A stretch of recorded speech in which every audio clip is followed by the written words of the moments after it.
people that deny climate change. The majority of young people understand the problem of climate change. I wouldn't say they're completely homogenous, however, most of them share the view. And if we impose a 30% quota, 30%, if they all vote at least semi-homogeneously, they can sway elections in the favor, excluding the fact that 70%, the other 70%, maybe 80%, will not vote in unison against all those young people because they don't have something to unite each other. Young people have the urgency of climate crisis, urgency of long-term policy to unite them. This is why we believe that young people are something that unite each other.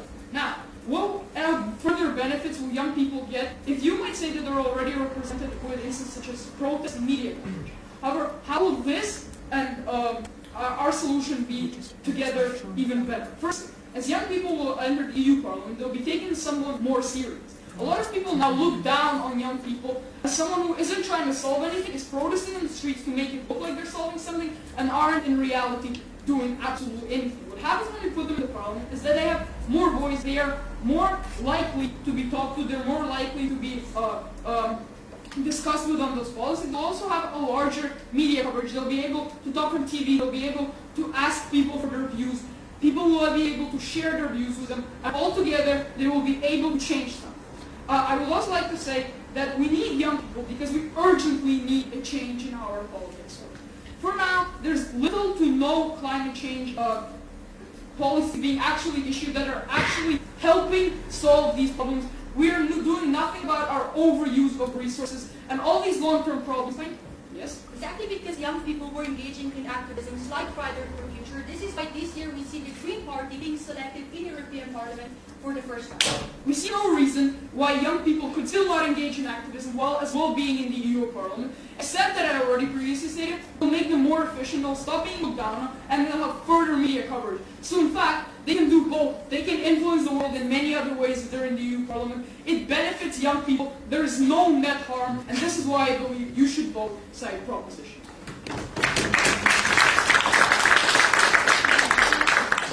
Thank you very much for the speech. And now to open the opposition case, let's go to the first speaker of the opposition. Good luck.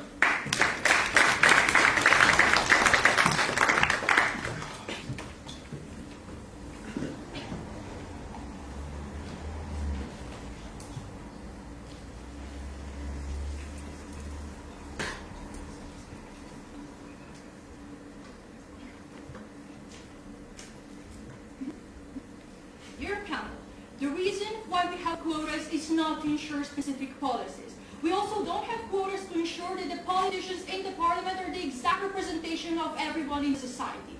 The reason, however, why we do have quotas is to make sure that the voice of a marginalized group gets heard. This is how we get meaningful democracy. The youth are not a marginalized group. The motion should never pass. 3 things in my speech. Firstly, the 2 burdens our bench has to prove to you in order for us to take the debate. Secondly, 4 major points of negation about proposition's case. Lastly, I'll be moving on to our first constructive argument. I'll be talking about how by implementing the youth quotas, this directly goes against the principles of democracy, and Mateusz in his second speech will be talking about how this infringes on minority representation in European Parliament. Firstly, our burdens. We say we have 2 burdens to prove to you in order to take this debate. First of all, individuals between the ages of 18 and 30 are not a marginalized group. And secondly, by implementing quotas, we lose minority representation that's already lacking in European Parliament. Okay, moving on to negation. 4 points. First of all, when the side of proposition was talking about how the voice of the younger generations doesn't get heard because they do not have money and network. See, what would happen on the side of proposition? The quotas would be filled with younger individuals that also have the most money and the most network. Those individuals would be people from rich backgrounds whose parents would give them money for their political campaigns, and the parents who are already previously involved in the politics because they will be elected because their name is familiar with different voters and with politics.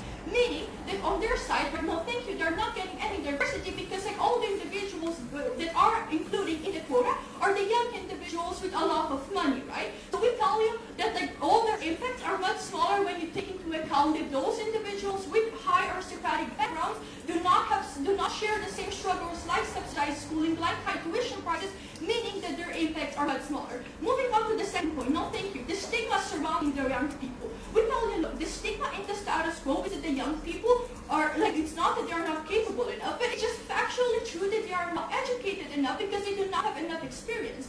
This is the reason why the people that are in the European Parliament are ordinary people that have the experience because they were like in the position of power in politics, no thank you, for many years. This is why they are best equipped to deal with the issues in the status quo and the politics. Like the young people don't get voted just because they're young, but they don't get voted for because they do not have enough experience. Secondly, thirdly, when it comes to them sharing the same views, here we have to analyze something. The side of proposition is proposing the quota that's fairly big. Like someone in a base like 18, they have just finished high school, will for example care to which college they will apply to. When for example someone that's 30, they will care about different things like for example apartment prices. Meaning that on side of opposition, what would probably happen is the people that would get elected will be like the people of the, like besides like them being from rich aristocratic backgrounds, but will be people of like the age of 30, the same age, and they will still not be able to represent the entire youth that the side of proposition is claiming. But thirdly, we tell you that the young individuals, they can engage in activism. Like we saw millions of kids in Europe protesting at the Fridays for Future March, and this is exactly why, because the politicians are directly listening to their opinions, because in many cases the young individuals are the ones that tip the political scale in which party will have the most seats in the parliament. We know that the young individuals are already catered to by parties, thus we have the selection of the Green Party for the first time ever in the status quo. But also, what did happen? Like we told you that the young people are not as united as females were. Why? Because females were fighting against the same oppressors that were men. Young individuals, they have different opinions, they come from different backgrounds, they have different political backgrounds, therefore they're not a united group, we should not treat them as one. But okay, moving on to my first argument, I'll be talking about how by implementing the motion, we are going directly against the principles of democracy. Let's firstly ask ourselves, what is the role of quotas in politics? It is to ensure the ability and the voice of a marginalized group to voice their opinions, meaning that only then someone has the ability to actively engage in democracy. So, if we are able to prove to you that the youth are not a marginalized group, the side of proposition should not take this debate because it's not legitimate to then interfere in the democracy.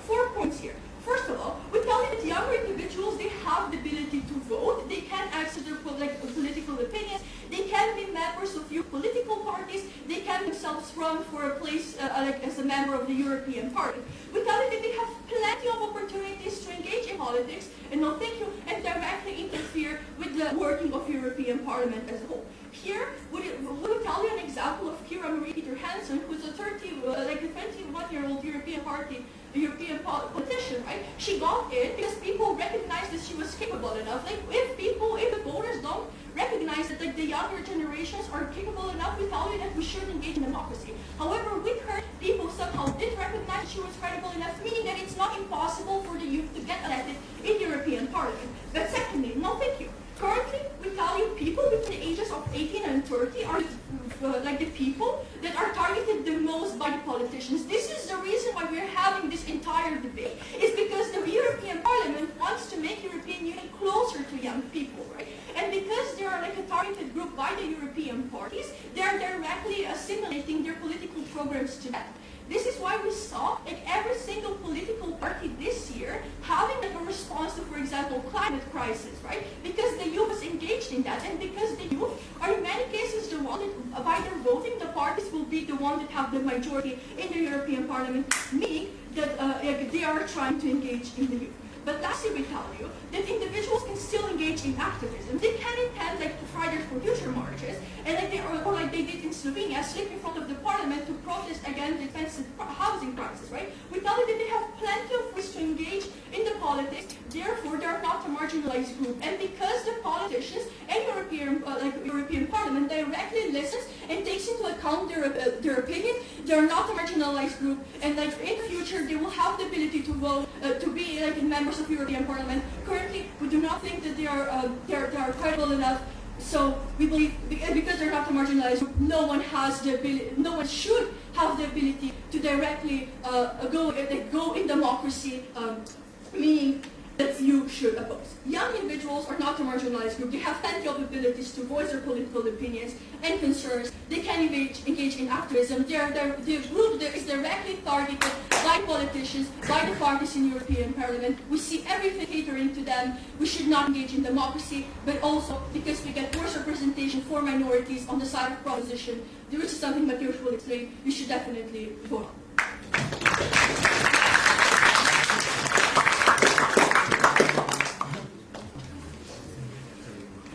Thank you very much for that speech. And now to continue the case, the proposition, let's give the floor to the second speaker of the proposition.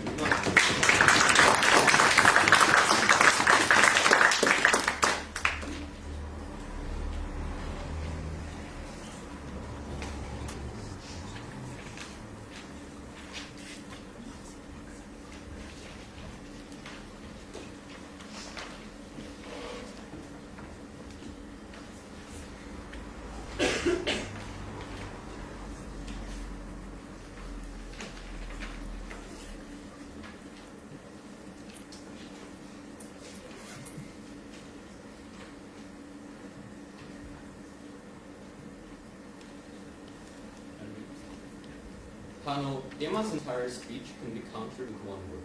Where is the mutual exclusivity? We do not understand why activism cannot exist on both sides of the house.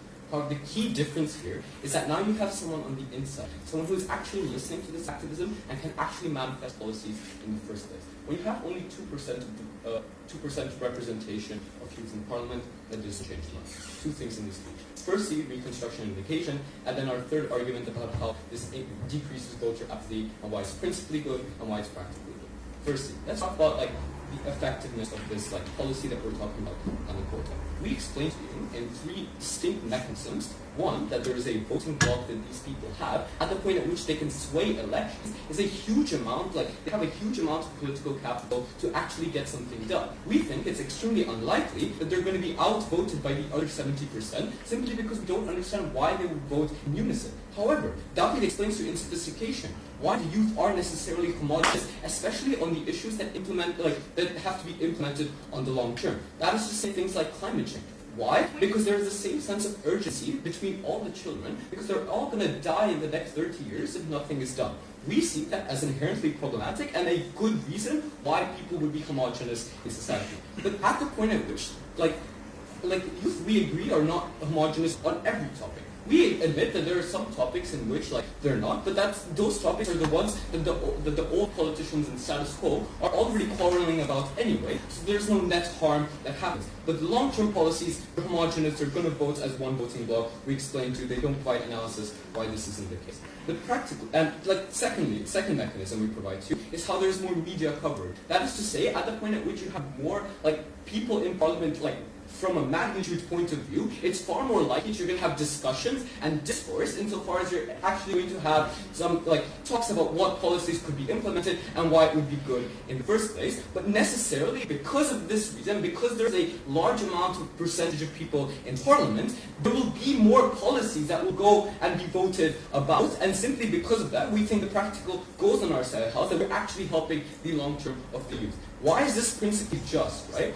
David explains to you how we have no opt-in into a society that we live in. That is to say, if I'm born in a country, I have no ability to rationally say, no, I don't want to be born in this country. But furthermore, at the point at which you don't have any opt-in policy, you should be allowed to influence the policies that actually govern you. That is to say, we should allow the youth to actually have some sort of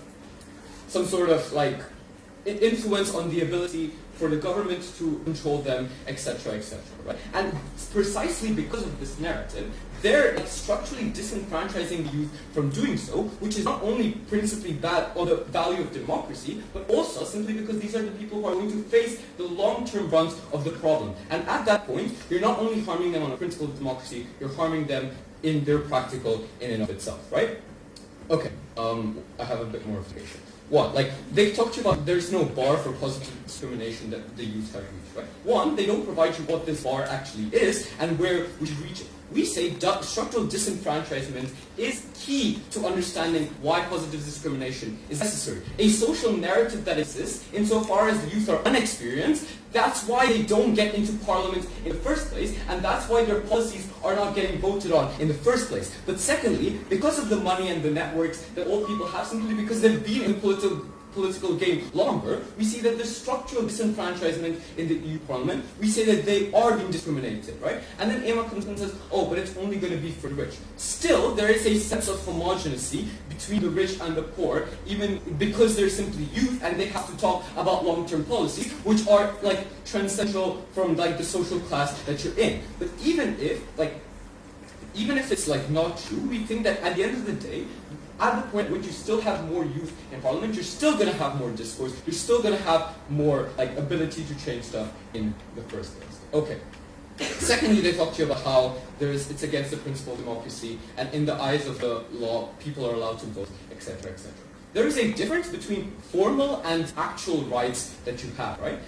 We don't think that it's possible for the youth to simply go out of college and necessarily go into politics simply because they know they're not going to be elected, because they can't compete with the rich old white guy who's already in power, right? But secondly, we feel that generally this laws only exists on paper at the point at which youth are never going to go into politics in the first place. Thirdly, let's talk about this mutual exclusivity, right?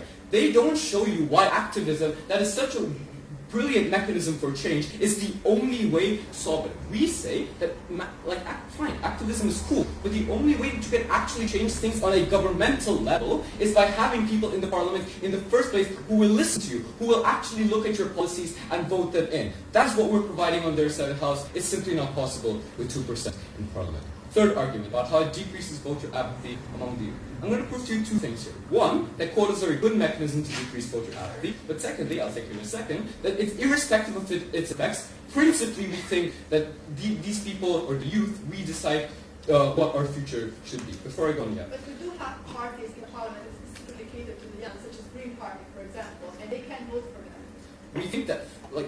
We think that the Green parties is even better if we have it at the point at which we have a quota, simply because now you have the know-how from the youth and the sense of urgency to actually change something. Because how many policies at the Youth Party actually pass the EU Parliament? Not that many. It's far more likely that you're going to have on our side of the house at the point at which there's a sense of urgency from the youth. Firstly, in a democracy, you want to be represented by someone who will talk for you, right? You give your vote to the person who understands you and is in touch with your life. Three mechanisms why we think that voter apathy will decrease. One, because the language that you use, for example, between politicians and old politicians, is different. #ClimateRebel from a leader of a major Dutch political party is something that is exclusive to the youth and something that will only be used by the youth. But secondly, they seem more legitimate at the point at which the youth is someone who also faces housing crisis. The youth is someone who also faces climate change. Therefore, we think it's far more likely that people will think that these people will actually represent their views.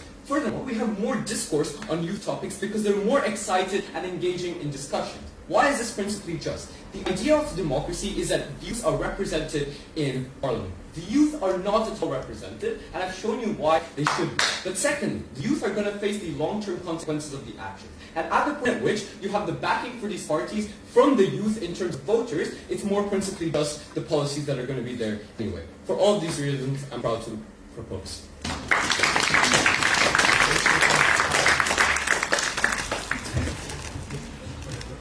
Thank you very much for the speech. And now let's move on to the second speaker of the opposition to continue their case. Good luck.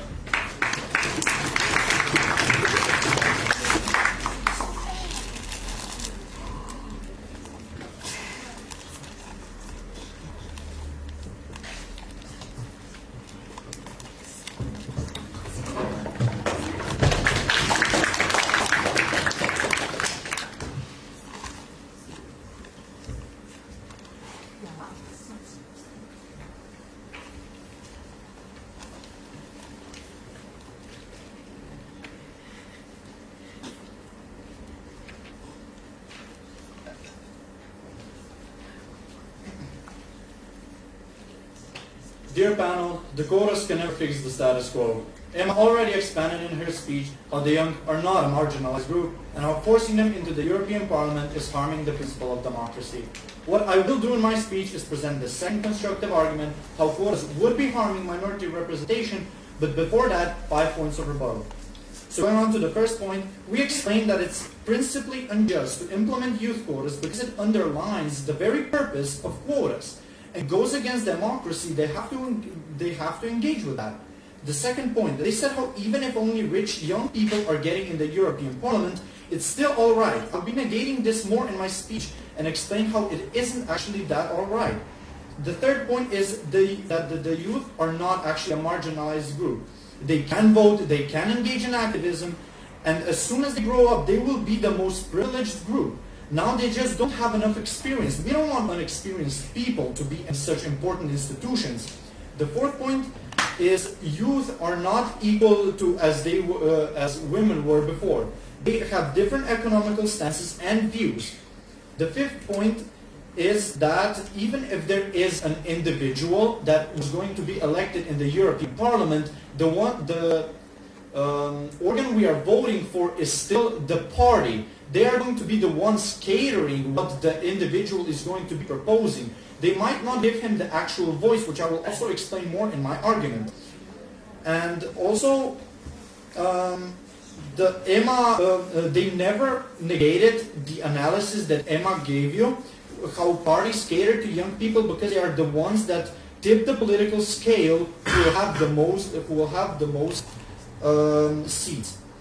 So going on to my second constructive argument, harming minority representation in the European Parliament. Here we tell you that with the implementation of youth quotas, firstly we need a reality check of who the youth that will get in the European Parliament is, and how that doesn't solve the problems to the side of proposition is claiming. And secondly, how this harms the minority representation that's already lacking in the status quo. So firstly, the first layer of analysis, who are the people getting in the European Parliament throughout proposition quotas? Generally speaking, for you to get a place in the European Parliament, you have to have money in order to fund the campaign, and you also have to have reputation, because if people know who you are, they're more likely to vote for you. We tell you that the young people that will be accepted in the Parliament are not likely to be the oppressed children that are filled with hope about the future. The majority of people between the ages of 18 and 30 don't have enough money to fund their campaigns or are well-established political figures. Because of that, by implementing the quotas, two things will happen. The first one, young people that would run will be kids of rich people that are themselves engaged in politics. That will happen because the parents will sponsor their campaigns and the family name will attract voters.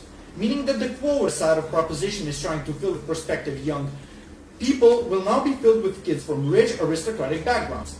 These people will never be able to solve the issues the general youth is dealing with, like expensive college tuitions, because they themselves don't face them.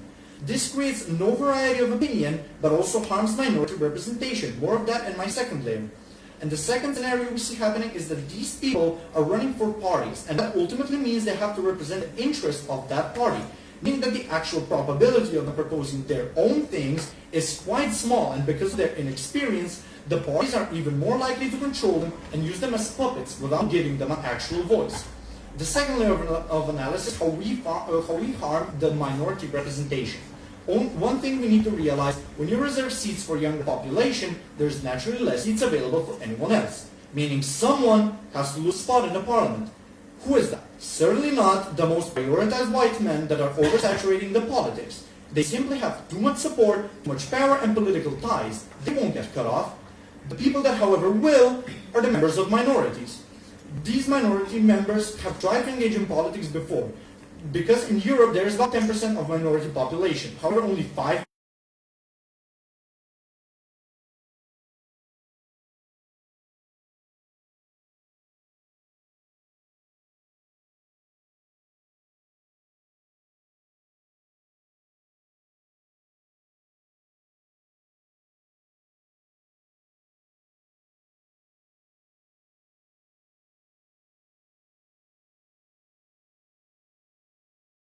for example. The proof of this is the current situation in politics. Look at the people who are getting the most votes. They are all white men. Hence, they are not the ones who will lose seats. Minorities will be the ones who are going to get sacrificed. Why is that problematic? We say minorities have specific problems of discrimination that are a lot bigger than the discrimination of a 20-year-old white man. And as there is less minority representation in the European Union, no one can advocate for them and deal with the issues. Furthermore, they have already experienced a lack of representation in the politics and in media, hence any further exclusion of them will only lead to greater neglection of their struggles. If we prioritize the youth who are not a marginalized group, we systematically close the door to any minority members that would otherwise have the ability to be members of the European Parliament. The people that would assemble the propositions parliaments are all older white men that get elected because they have enough money to fund their campaigns, and the youth that would be kids of the rich politicians without any voice. Because we stand behind and want to cherish democracy, because we recognize that the forceful participation of youth will not bring any diversity, but will rather ruin the small existing diversity of minorities that we have, vote proposition. Opposition.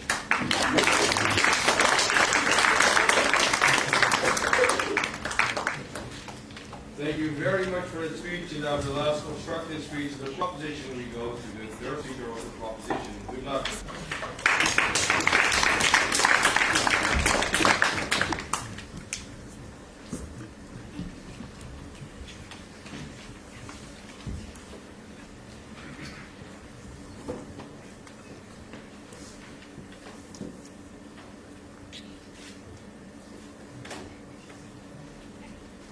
In the current society, where we have issues such as housing, climate change, which are pressing against a specific marginalized community, as the youth, we see a fundamental problem in the democracy, and this is something we need to change. This is something we are so proud to propose inside of the proposition. In my speech, we shall do three things. First, negation of the third argument brought by the opposition, then move on to the two most fundamental questions in this debate. Firstly, where is the principle of democracy most upheld? Secondly, where are the solutions for the problems present in today's society better solved? Let's begin with the first thing, the argument from the side of the opposition. So pretty much their logic is, okay, now we have quotas and now all the rich and privileged kids will get into the parliament. Notice that these like rich and privileged kids are already a part of the marginalized community because they are a youth community, right? Because there exists a social narrative that simply because you are of younger age, simply because you are not as experienced or you lack experience and so on, you should not be in a position of power. So they are already disprivileged and distanced. But okay, even if, okay, there are some privileges that people have, such as funds, and so on. In this specific case, we might as well claim that we support quotas even for that. But notice, at the end of the day, what this argument brings to the table is nothing. The impact is minimal. The point is, they are not changing anything. The quota will not change, or even on us of the House, the change that politics is run by money and run by power still does not change. What we do on us of the House, and what is important, most important in today's debate, is that the principle of that representation of each group is represented is upheld only on the side of the proposition. How so? Let's go to the second point of my speech, which is about the principle of democracy. Okay. So democracy in general, what we support and how we characterize it, is we have a plurality of ideas and we have different voices. In order for democracy to function, we need to have equal representation so that each voice of each minority and each group is heard. And this also extends to the point that you can be, as an individual, elected, or that you have the ability to vote. It's also important that these fundamental principles are enforced in practice. So when they say, first thing, some opposition says, okay, it's structurally able for those young people to be elected and to vote, hold power and so on. We say that no, even if this is the thing on paper, in practice this does not happen. What this means is that the parties put those candidates at the bottom of the list simply because the social narrative exists that those young people are not as competent as older people might, right? And secondly, they also say that they do not have the funds and they do not have the proper mechanisms to get into the European Parliament. If the burden that the side of the opposition wants to portray is that it's the marginalized, the side that proves to you which side is marginalized, we say that it's in extreme case that exactly the youth is that group that is marginalized. This happens because of this social narrative, but also because of funding, because if you're out of college and you haven't had any experience, it's difficult to portray your ideas and to get your ideas across. But secondly, because you also lack experience. But notice, this lack of experience is not a criteria by which you should decide to debate on where they say we want experienced politicians. The point is, you can be in office for 30 years, but you are less experienced than a young politician might be. The point is that those politicians get discarded straight away simply because they are young. So they're disprivileged by this way. But by introducing a quota, we're actually fulfilling the principle of democracy when we're putting those people into power because they are disprivileged. So we have all the voices and opinions heard in a democracy. Third thing about the homogeneous group are young people really homogeneous? Look, it's important to notice that the point of homogeneity that we bring to you on top of the proposition talks specifically about examples that deal with all the issues that young people face with, right? Of course, we realize that young people have different opinions, and there are young people on the right and on the left, but hell, climate change will affect all of them. And this is a unifying factor that brings all the young people together. So there are homogeneous groups in these specific cases that need to be resolved, and they are so problematic, and the European Parliament is currently doing nothing to resolve them. And this happens exactly because young people have no say in that, because they are structurally disprivileged to even enter the parliament. Go. If I'm a member of, for example, European Parliament Party, don't I have the biggest incentive to cater to the young voters? Therefore, I will myself, even if I'm 70, present the solutions to, for example, global warming because I want to get selected again. Even if this is true, but it's not, the point is young people cannot enter into parliament themselves. This means that they cannot be in the process of decision making and so on. What is currently happening is that the current issues such as climate change, that the parties recognize that this is a big thing and they need to cater votes in order to get into office. The problem is young people have no say to be in office, they have no say to govern themselves. And this is a characterization that actually David brings to you at the exact start of the debate, right? If we enter the social contract, when we abide by certain rules, we also should have the power to have a say how we want to govern ourselves. Young people don't have the power with the quota. This changes. The burden is fulfilled. Principle goes to the proposition. And also on that thing, it's about voter apathy, right? Because democracy is not only about being in the European Parliament, it's also about the ability to be an active citizen and the ability to be actually to vote. This is the third argument that was brought up by Anneke, no response on the side of the opposition. We explained to you in nuance how exactly because of identification and because of the example of how the language that they use to cater young voters, voter apathy is lessened. So we fulfill the burden on principle on 3 levels. Firstly, we say to you, no, young people are actually marginalized. Secondly, young people are in the European Parliament. This is extremely important. Lastly, young people are more active in a democracy. Principle goes to proposition. Second point of my speech about the practical, about the solutions. Okay, first thing the opposition wants to prove is that there's non-conventional ways how young people do politics. Recognize that we can still have that on us with the House, right? We can still have Fridays for Future as well as the European Parliament. The key distinction here is that we can have as many young people marching on the streets. The point is that the decisions and the actual change happens in the European Parliament, happens in the decision-making process. This is why we need young people there, and because climate change, housing, and other problems are such big problems, and that will especially affect young people on the long term, these are the problems that we need to solve in the society. And secondly, how do we actually solve this with our mechanism, right? So, and also on the activism and so on, young people were pushed into this, also into this, because they had no other option to fight for those rights and to fight for climate change. At the point of which you cannot enter parliament, you have to march in the streets in order to get your point across. Second thing is about the 30% quota, how this changes, right? At the end of the day, 30% is not the majority. The point is that the 30% is a big enough number, so it's a swing vote. It's like the vote that actually matters. So they're swaying a vote in the European Parliament. So they have a big power already. But secondly, and most importantly, this also changes the narrative. Because if the narrative is that young people are hysterical teenagers scream for climate justice and do nothing, nothing will happen regardless. When we have young people in the European Parliament who are actually swaying votes, who are actually sitting on the votes, and who are actually dealing with the real issues, we're solving these problems. You voted for the side of the proposition for 2 main reasons. Principally consistent, practically there. Vote for it.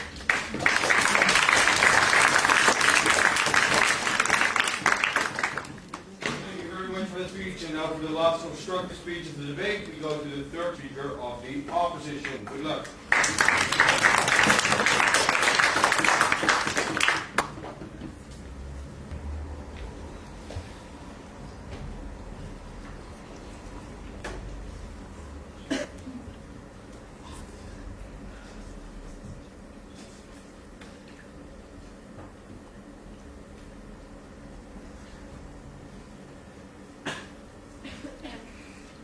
Dear panel, young people are already swaying the votes in the status quo.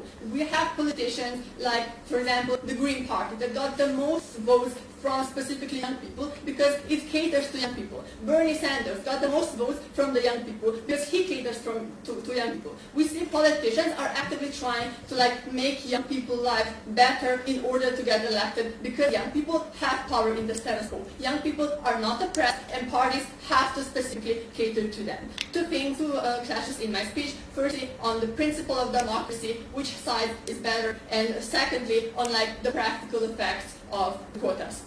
Okay, to our first clash, the principle. So here we have to ask ourselves, at what point can you actually, at one point it is illegitimate for you to implement a quota? We say that only when we are talking about people that have historic and identity oppression. Otherwise, it is principally unjust and it goes away from the purpose of democracy, because the purpose of democracy is still to make sure that the people can vote for who they want to the biggest extent possible. No, thank you.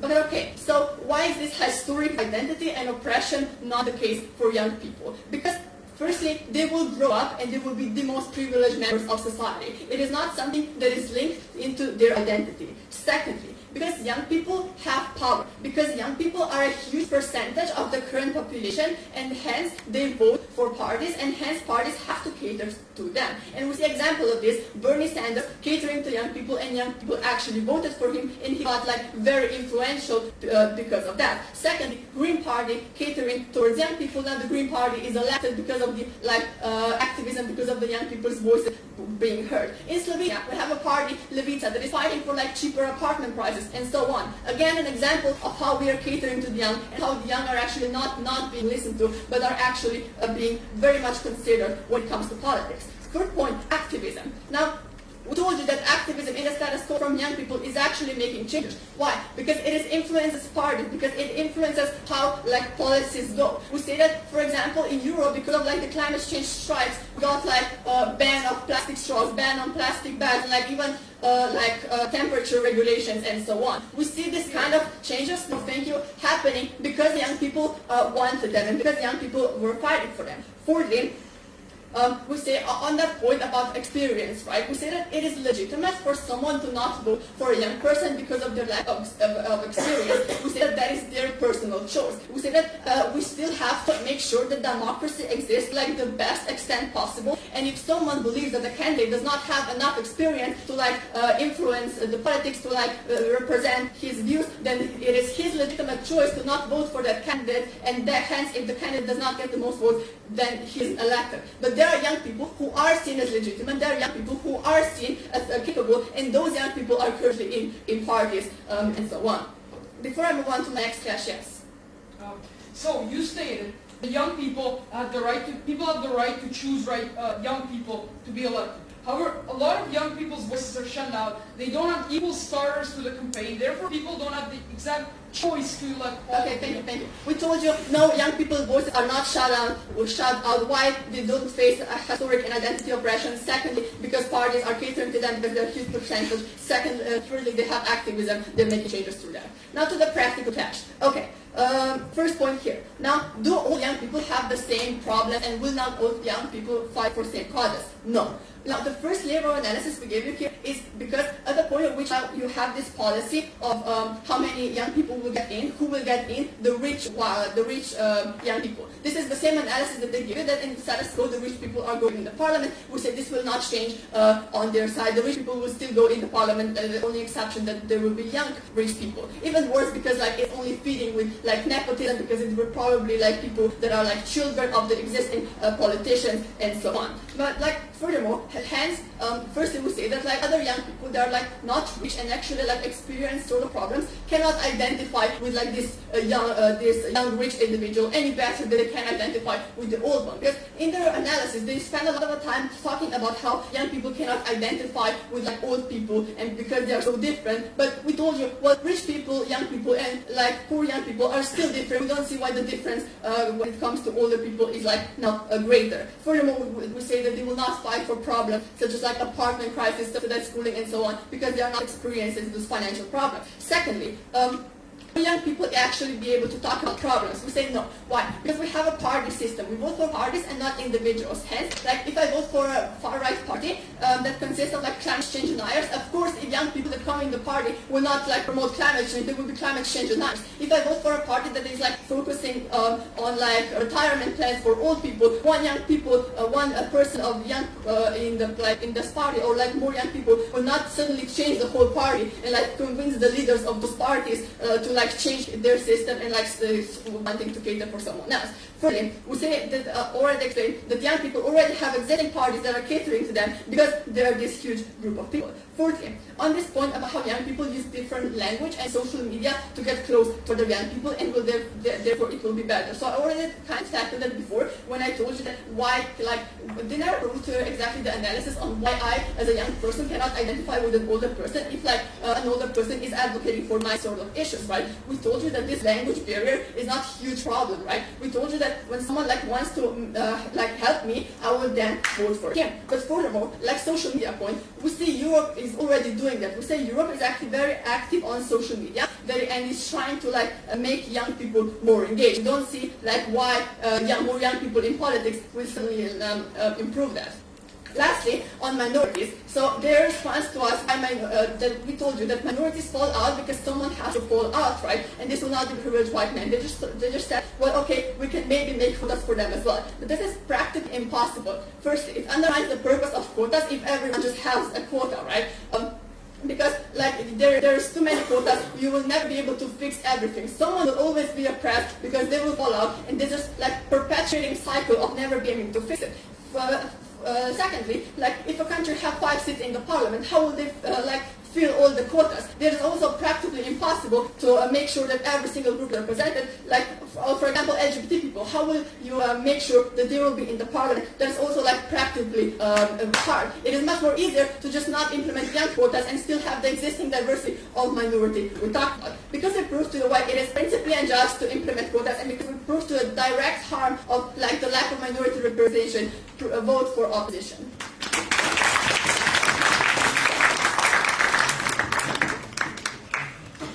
For the speech, and now to conclude the opposition case, let's go to the opposition reply speaker. Good luck.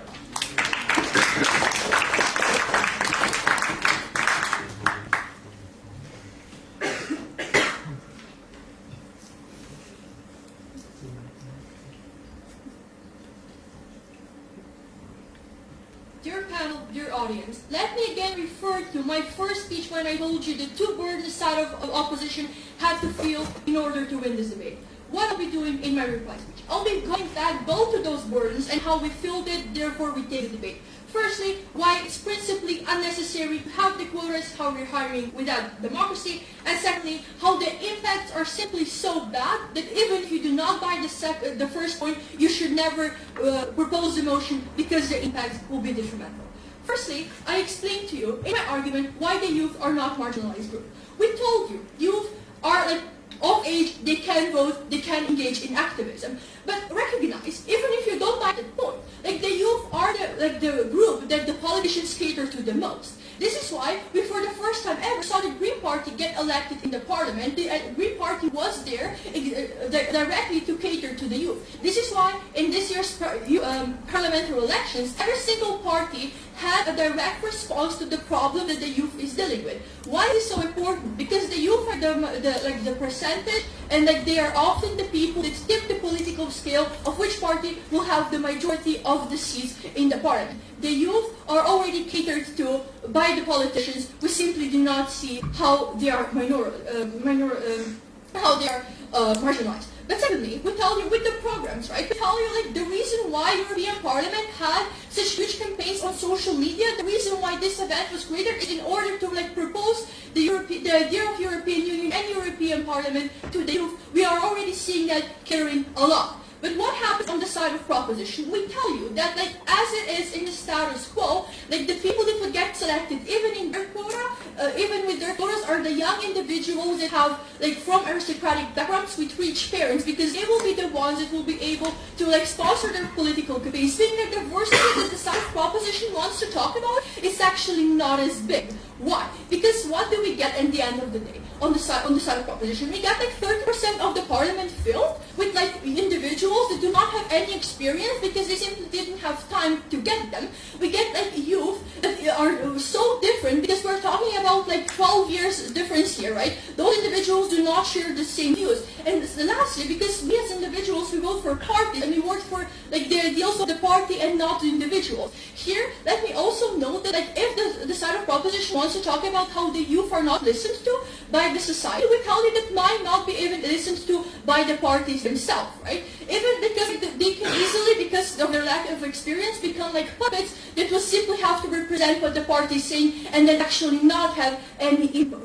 But the second criteria of which you have to judge this debate is the minority representation. We tell you, look, even if you do not buy our first argument about how it's principally wrong to engage in democracy because they're not a marginalized group, please recognize that by implementing the motion, we are having the worst situation for the actual minority representation. Mateusz gave an analysis in his speech of how we have in the parliament 30% of the youth, like people will have to fall out. And who will be the individuals that will fall out? They will be the members of minorities. Why? Because every party will have it in their best interest to put forward like the white man that people simply because they're racist think that are more credible. Meaning that what we get on the side of proposition is like filled with younger individuals with no experience that got in through nepotism, and because of that, we're also losing members of minorities. Why do you oppose this motion? First of all, it's not legitimate to engage in democracy because the youth are not a marginalized group. We told you that throughout 3 speeches. And secondly, because it's bad for minorities, and this is why you officially oppose. Thank you very much for that speech, and now we conclude this debate as a whole. Let's go back to the proposition for the proposition reply speech. Good luck.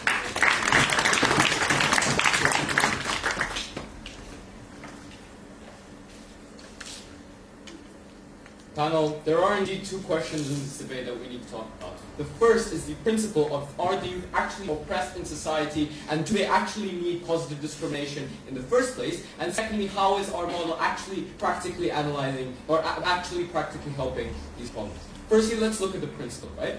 They say that the youth have the same ability to get into parliament, to vote, etc. We tell you in sophistication how there's a difference between the policies that are on paper and the rights that are on paper and the ones that you can actually do. There's an opportunity cost of getting out of college insofar as you won't be able to get your degree as well as you would have done before. Furthermore, they never show you any sort of criteria through which positive discrimination should be happening. We say that at the point at which you have only 2% of the youth in parliament, that's already a good reason why we should have some sort of positive discrimination, because the youth aren't 2% of the demographic of the European population. Secondly, we say that they should be in parliament simply because they're structurally shut out through disadvantages. Things like connections and the social narrative of lack of experience is something hugely problematic for the youth at the point at which they're unable to get into parliament simply because of this narrative, and parties don't want to put them at the top of the list, they don't want to put them in parliament, etc. We show to you why principally the youth should have power insofar as, one, they're fulfilling, they're being unjustly oppressed by a society that they're unable to influence. That is to say, the laws that govern these youth, they have no influence on them at the point at which they're only 2% in parliament. But secondly, and more nuancedly, we talk to you about how they're the ones who are actually going to face the long-term effects of these policies. Things like climate change, I should be able to decide what I do about climate change, not someone who isn't actually going to be there when stuff goes down, right? And here we need to talk about the importance of the EU Parliament, right? It's the only place where laws that transcend national boundaries can be passed. And this is important because this is the only place in which you will actually have change for these youth. You will actually have change for the future, right? But secondly, let's talk about the practical, right? We give you 3 mechanisms through which you can have a better society for the youth in and of itself. Firstly, you have a significant voter bloc of swing voters. We explain to you why they're relatively homogenous insofar as they're all facing these same problems like climate change that doesn't care about your social status, will kill you either way. Secondly, we talk about how there's more discourse due to magnitude insofar as 30% is quite a lot of people. We think that we're going to have some sort of discussions that they don't get on their side of the house, and even if no policy is passed, people will still actually have some sort of discourse and discussion. And thirdly, we can claim activism as well on our side of the house, because we can have both. We can have activism, pushing for policies through politicians anyway, but we actually have someone on the inside passing those laws in parliament. The actual comparative in this debate is that they have only activism and nobody to actually put it in parliament. And we say that even if they convince you on this, like the Bernie Sanders and the Green Party and whatever, right? We think it's far more likely, and the urgency of the policies that are going to be passed are far more likely on our side of the house, at the point at which the youth has a different sense of urgency than Bernie Sanders, who's like 150. We say that activism isn't exclusive. And at the end of the day, like, okay, then they come up here and say like, but there are other people who need affirmative action, and therefore like the youth are being they're not actually helping the status quo. We say, firstly, because of our principle, the youth are the ones who necessarily face the long-term consequences, so they don't actually analyze that point. But secondly, how do you change that on your side of the house at the point which you have the same, the status quo, which doesn't have representation for these people regardless? We say that the youth are principally thus in being in parliament at a bit which they're the ones who are like fulfilling their side of the social contract. They're the ones who are going to face the long-term influences of these climate policies. At the end of the day, we vote team proposition because we're principally just in having positive discrimination, and because our quota is actually practically beneficial.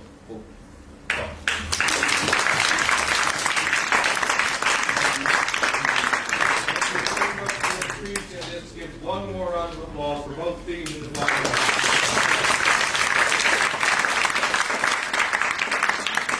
Now we would like to ask all of you to go back to the announcement hall, and the results will be announced there. Thank you very much again.